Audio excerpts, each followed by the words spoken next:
class, I welcome you all in our next video, right? And from today onwards, as you know that I will be teaching you English, right?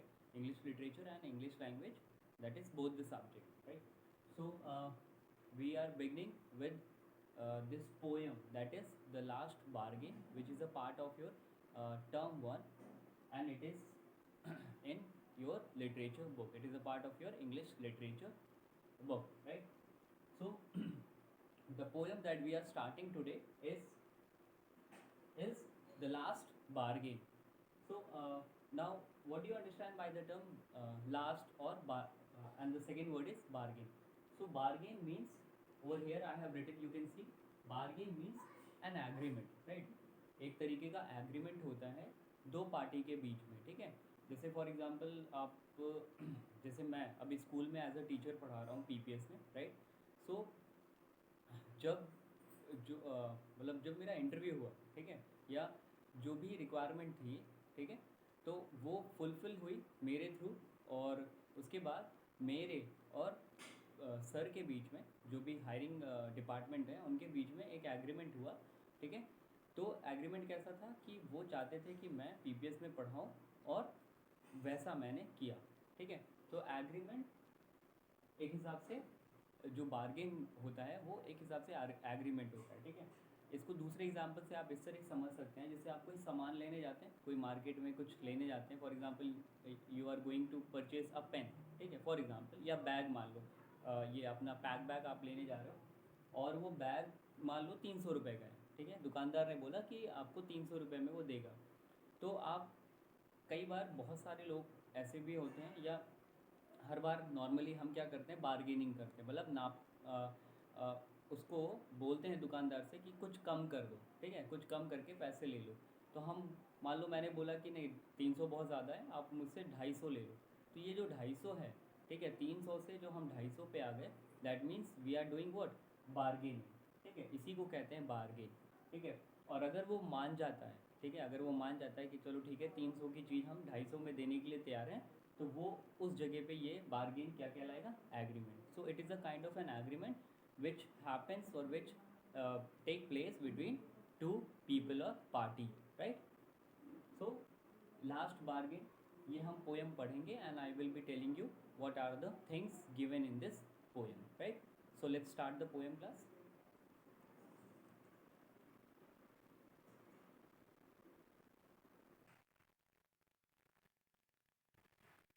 So Prayag Public School, English Literature, and we are doing or we are beginning with the poem The Last Bargain, right?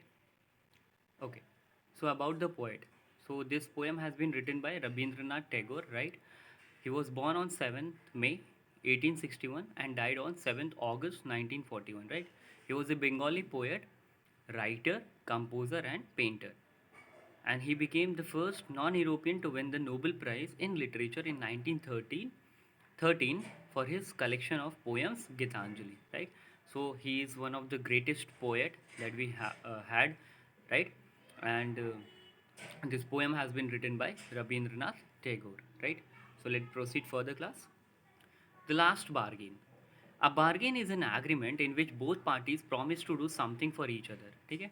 अभी अभी जैसे मैंने आपको बताया कि bargain क्या होती है, एक तरीके का एग्रीमेंट होता है, ठीक है, जहाँ जो कि दो पार्टीज़ के बीच में समझौता, एक तरीके का समझौता होता है, और वो एक दूसरे के लिए कुछ ना कुछ करने के लिए तैयार होते हैं या हो जाते हैं। ये इस एग्रीमेंट का रिक्वायरमेंट होता है।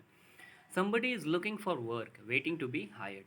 और इस पोयम में एक ऐसे इंसान के बारे में इस पोयम में बताया गया है, ठीक है, जो काम करने के लिए, मतलब काम ढूंढ रहा है, ठीक है, और वो चाहता है कि कोई ना कोई उसे हायर कर ले मतलब अपॉइंट, ठीक है, अपॉइंट कर ले ताकि वो वहाँ पे रह के काम कर सके।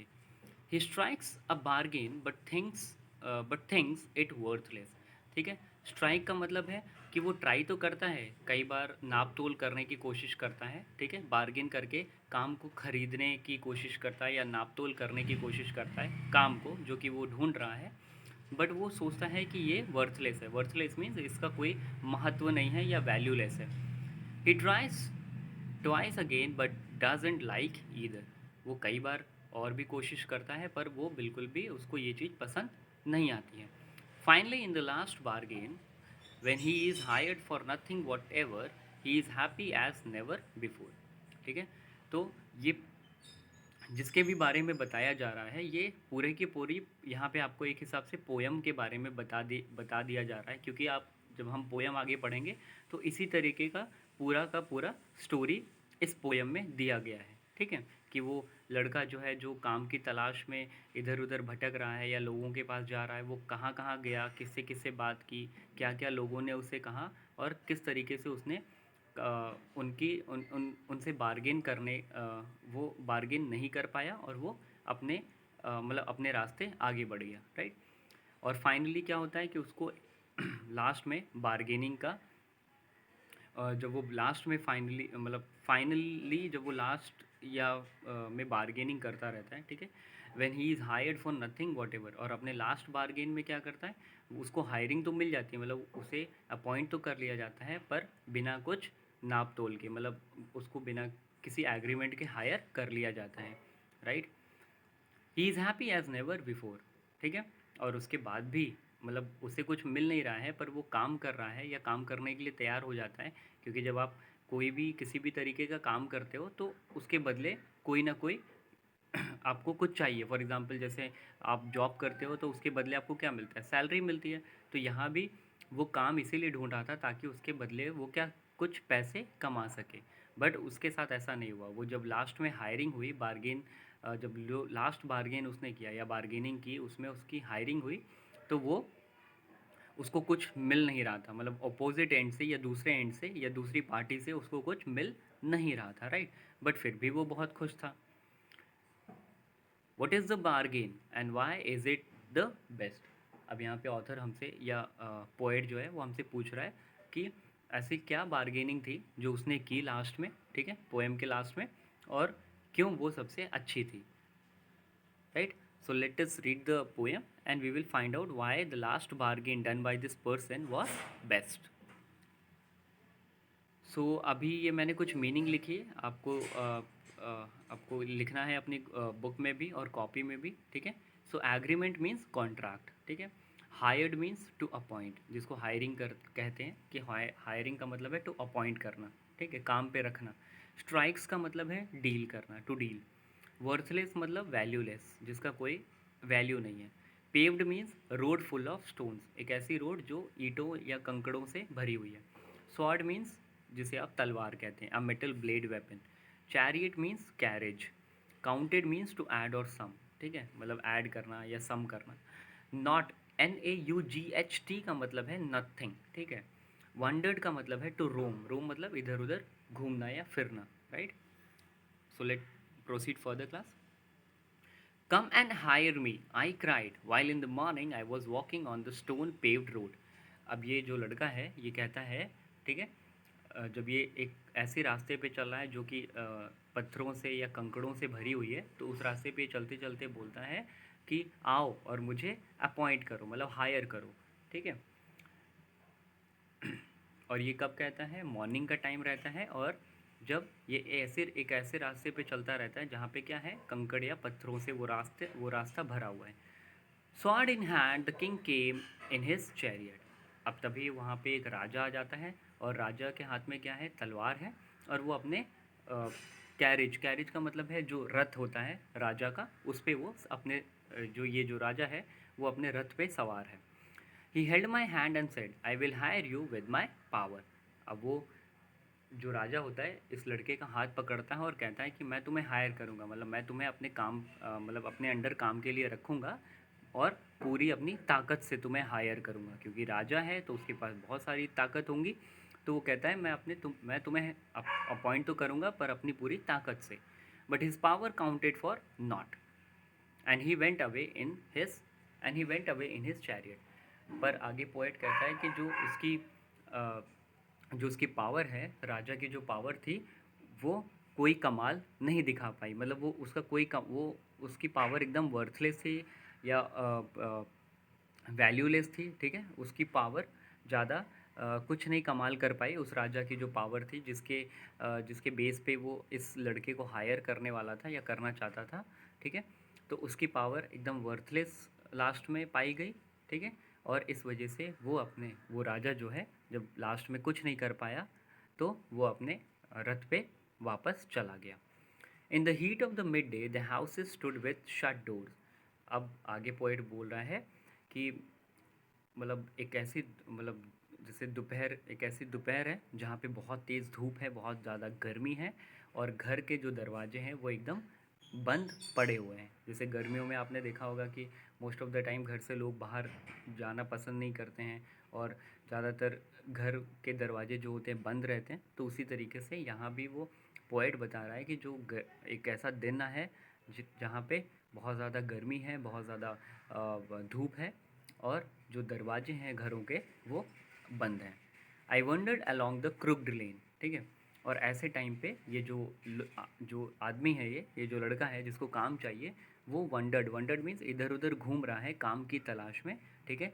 और कैसे रास्तों पे चल रहा है? क्रुक्ड लेन, लेन मीन्स पाथ या वे, और क्रुक्ड मीन्स टेढ़ा मेढ़ा, ठीक है। सो क्रुक्ड मीन्स टेढ़ा या टेढ़ा मेढ़ा। आप यहाँ पे देख सकते हो, यहाँ पे मैंने मीनिंग लिखी है, ठीक है। Crooked means twisted, lane means way और path, pondered means to think, ठीक है। अब फिर से पीछे आ जाते हैं और आगे पैराग्राफ को पढ़ते हैं। I wandered along the crooked lane, lane का मतलब है पाथ या वे, क्रुक्ड मीन्स टेढ़ा मेढ़ा, twisted. An old man came out with his bag of gold. और तभी वहाँ पे आगे पोएट बोलता है कि तभी वहाँ पे एक लड़का आ जाता, सॉरी एक आदमी आ जाता है जिसके पास बहुत सारे गोल्ड हैं उसके बैग में, ठीक है। Gold means coin. He pondered and said, अब वो सोचता है और कहता है, I will hire you with my money. वो ओल्ड मैन थोड़ी देर सोचता है, बहुत केयरफुली सोचता है, सीरियसली सोचता है, और फिर वो उस लड़के से बोलता है कि मैं तुम्हें हायर करूँगा, मतलब मैं तुम्हें अपॉइंट करूँगा। किसके बेस पे? मनी के बेस पे, ठीक है। जो पैसे मेरे पास हैं मैं उसके पावर से तुम्हें हायर करूँगा या तुम्हें अपॉइंट करूँगा। He weighed his he weighed his coins one by one, but I turned away. और वो तभी क्या करता है? एक एक अपने कॉइन को गिनता जाता है, ठीक है, क्योंकि वो कॉइन के बल पे या कॉइन के बेस पे खरीदने वाला था उस लड़के को, या काम पे रखने वाला था। तो जैसे ही वो एक एक करके अपना कॉइन गिनता जाता है वो ओल्ड मैन, तो एक टाइम ऐसा आता है कि वो कॉइन जो काउंटिंग है वो फुलफ़िल नहीं हो पाती है, ठीक है। और वो ये लड़का जो है, जो काम की तलाश में निकला हुआ है, वो वहाँ से चला जाता है। Turned away means to go somewhere else, right.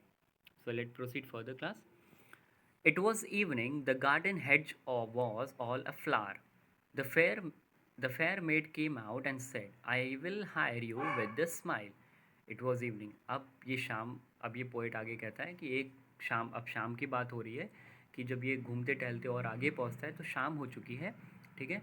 The garden हेड्ज, हेड्ज means, हेड्ज आपको दिखा देता हूँ मैं, हेड्ज मीन्स फेंस या बॉर्डर, ठीक है। जैसे आपके गार्डन, आपने कभी देखा होगा गार्डन होता है, गार्डन एरिया जो होता है उसके चारों ओर कि कोई जा ना सके और फूलों को, पौधों को या पेड़ों को नुकसान ना पहुंचाए, तो फेंसिंग कर दी जाती है, मतलब बॉर्डर कर दिया जाता है, तार लगा दिया जाता है, या लकड़ी लगा दी जाती है चारों ओर, ठीक है, कि कोई उस गार्डन में जा ना पाए, तो उसी को कहते हैं hedges. Paled means weak, melted means soften, glistened means shining, waywardly means refusing, ठीक है, मतलब मना कर देना, या कोई ऐसा काम करना जो मन के मुताबिक ना हो। Shells means protective case. Hence forward means from this time और डे, मतलब अभी से, इस समय से या इस दिन से, ये मतलब होता है। जैसे हम हिंदी में बोलते हैं कि आज ही से मैं ये काम करूँगा, तो वो है hence forward. Struck means to meet, right. So let proceed with the paragraph. It was evening. The garden hedge was all aflower. अब ये घूमते टहलते थोड़ा आगे चलता है, बढ़ता है, तो तब तक शाम हो गई होती है। और ये कहता है कि जो एक गार्डन ये देखता है, तो उसकी जो फेंसिंग है, मतलब उसके जो बॉर्डर हैं, जो उसकी फेंसिंग की गई है, जो उसके बॉर्डर है उस गार्डन का चारों ओर से, वो उस बॉर्डर पे, चाहे वो दीवार हो या तार से फेंसिंग की गई हो या वुडन फेंसिंग की गई हो, वो पूरा का पूरा चारों तरफ उस दीवार पे या उस फेंसिंग पे या उस बॉर्डर पे क्या हो चुका है, पूरी चारों ओर से फ्लावर उस पे उग रहे हैं, मतलब चढ़ गए हैं, या उस पर पूरी तरीके से फ्लावर एकदम बिखरे पड़े हुए हैं, ठीक है, मतलब एकदम पूरी तरीके से छा गए हैं। The fair made came out and said I will hire you with the smile. अब एक फेयर मीन्स एक थोड़ी सी एक मेड, मेड का मतलब होता है जो नौकरानी, ठीक है, मेड। तो एक नौकरानी आती है जो कि थोड़ा सा फेयर है, ठीक है, थोड़ी सी मतलब क्या है, गोरी है, ठीक है। तो वो आती है और वो कहती है इस लड़के से कि मैं तुम्हें हायर करूँगी अपने स्माइल से। Her smile पेल्ड and melted into tears and she went back alone into the dark. अब उसकी थोड़ी देर बाद क्या होता है, जब वो ट्राई करती है इस बच्चे को या इस लड़की को हायर करने के लिए, अपॉइंट करने के लिए, तो क्या होता है कि उसकी स्माइल जो है वो पेल्ड हो जाती है। पेल्ड मीन्स वीक हो जाती है, कमज़ोर हो जाती है, और वो तुरंत रोने लगती है, क्योंकि अब उसे भी पता था कि मैं इस लड़के को अपनी स्माइल से हायर नहीं कर पाऊँगी, और इसलिए वो रोने लगती है और वहाँ से चली जाती है कहीं ऐसी जगह जहाँ पे वो अपने आप को छिपा सके, ठीक है। Because at that time she was feeling very shy. The sun glistering on the sand and the sea waves broke waywardly, ठीक है। अब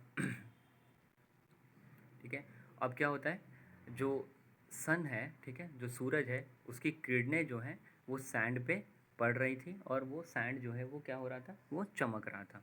and the sea waves broke waywardly, waywardly अभी मैंने बताया कि अपने मन मुताबिक जब कोई काम करता है तो वो क्या होता है, वेवर्डली। तो जो समुद्र की लहरें थी वो अपने मुताबिक बड़ी ज़ोर ज़ोर से चल रही थी। A child sat playing with shells, और उसी किनारे एक लड़का जो कि शेल्स के साथ खेल रहा था। शेल्स का मतलब होता है जो पानी में आपने देखा होगा शेल्स मिलते हैं, जिससे शंख मिलता है या शेल्स मिलते हैं, तो उसी को हम क्या बोलते हैं,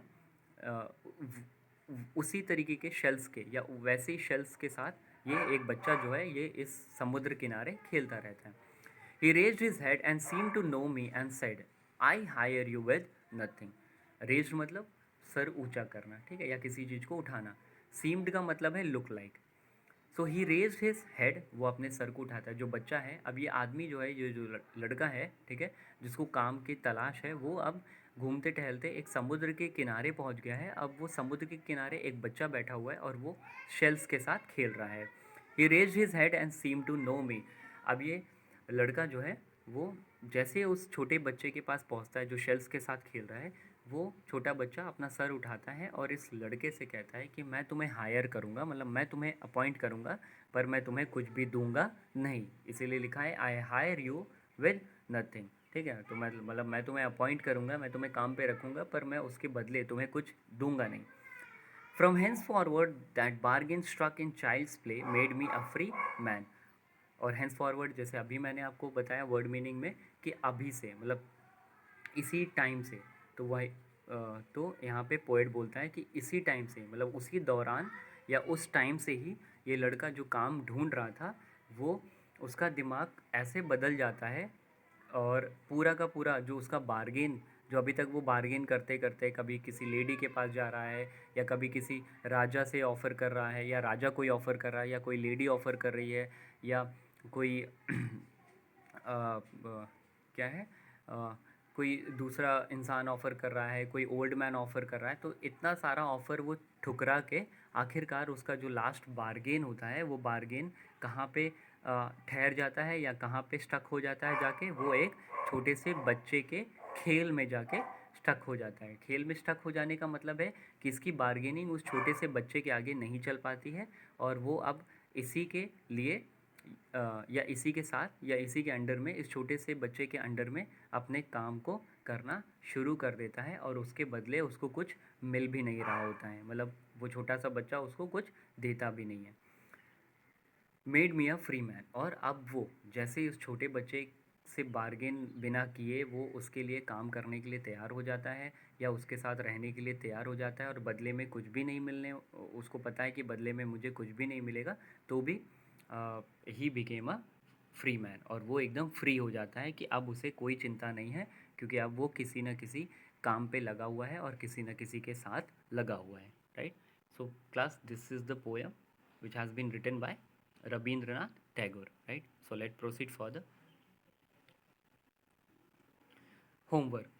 So for today the homework is that you all have to write down all the hard words. तो अभी आपने जो हार्ड वर्ड्स देखे, मीनिंग्स देखे, मैंने लिखे हुए हैं, ये सारे हार्ड वर्ड्स और मीनिंग्स जो हैं आपको क्लास वर्क कॉपी में और अपने बुक में करने हैं, ठीक है। और आपको क्वेश्चन आंसर दोनों चैप्टर के, लेसन 4 जो शायद रोहित सर ने कराए थे, और मेरा जो चैप्टर है, ठीक है, ये वाले चैप्टर, ये पोएम द लास्ट बार्गेन, इसके क्वेश्चन आंसर्स मैं आपको फॉरवर्ड करूँगा, उसको भी आपको कॉपी में करने हैं और लर्न करने हैं, right. Also read the next chapter that is the summit with in, और आपको नेक्स्ट चैप्टर अपना पढ़ना है, जो कि दूसरा चैप्टर आपका नेक्स्ट है, वो है the summit within, that is lesson 5। तो ये आपको पढ़ना है, ठीक है। So students, in our next class we will continue with lesson 5। हम अगली क्लास में, जो हमारी मोस्ट प्रोबेबली लाइव क्लास होगी, उसमें हम लेसन 5 अपना कंटिन्यू करेंगे, जो कि है the last summit. Till then take care and stay safe. Thank you class.